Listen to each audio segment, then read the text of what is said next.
Hi, I'm Xenowave, and today I'm going to show you how I made this sound.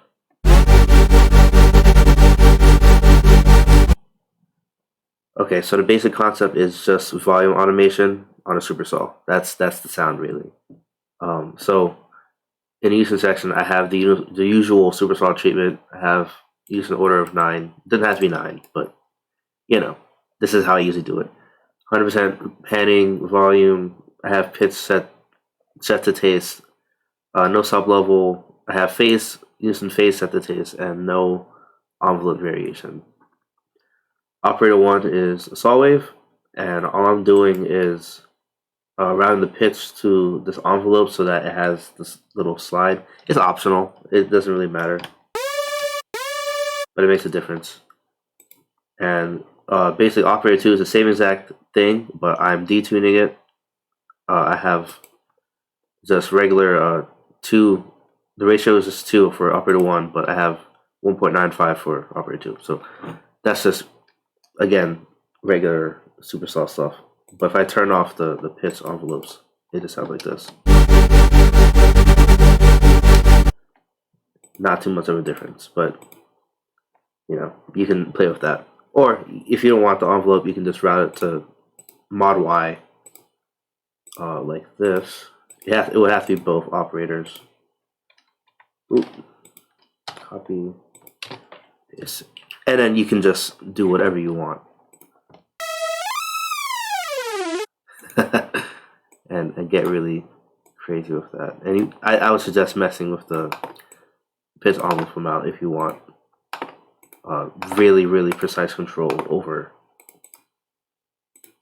this sound. But let's put things back to normal. Boop. Boop. Okay. And that's it for the operators. And I just put it in the filter 1 because I actually didn't feel like doing what I just said with mod Y. You saw how tedious that can be.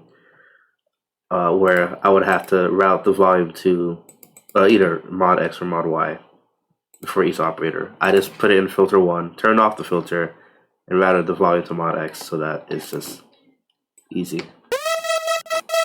And that's really the sound.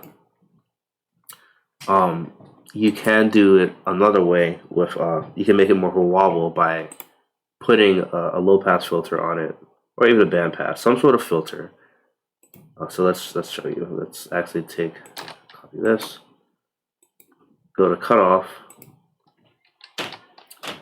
and now we're gonna have like just a different sort of timbre to it. So here's what it sounds like. And you mess with the cutoff.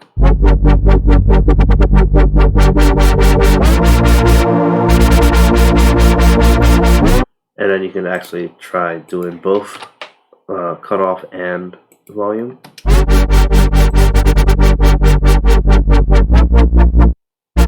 Turn on the resonance. You get the idea. And then you can mess with the other low pass filters and the options as well.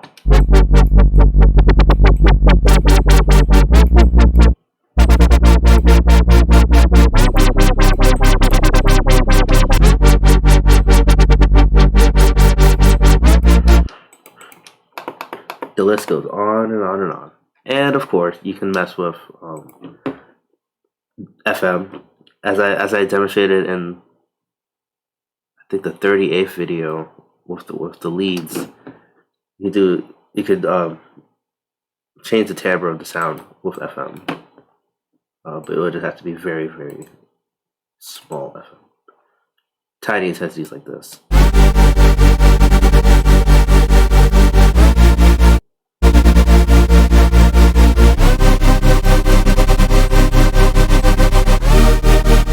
And if you think that the volume is too, I guess if the automation is too smooth, you can just do this.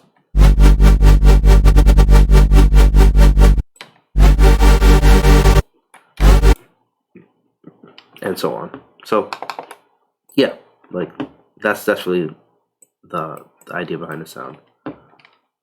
And I actually routed to a separate sub. The way I did it was I load up another Sytrus, I made my sub shape. I did this, route the volume to mod X, and I right clicked on mod X on the sub. I went to link to controller, and then right here where it says internal control, you click on the drop down menu, and you click on whatever automation you want to link this to. So I clicked on future based chords, and now I have the sub going along with the future based automation. And of course, with the articulation, you can just.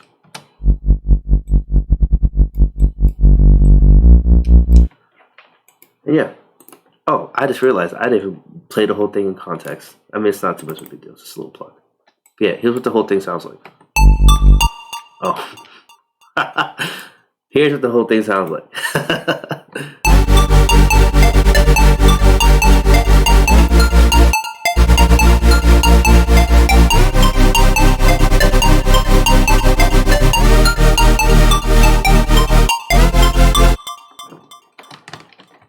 Yeah, so, and yeah, of course, you can add an FX. I was playing with the FX, it doesn't really matter.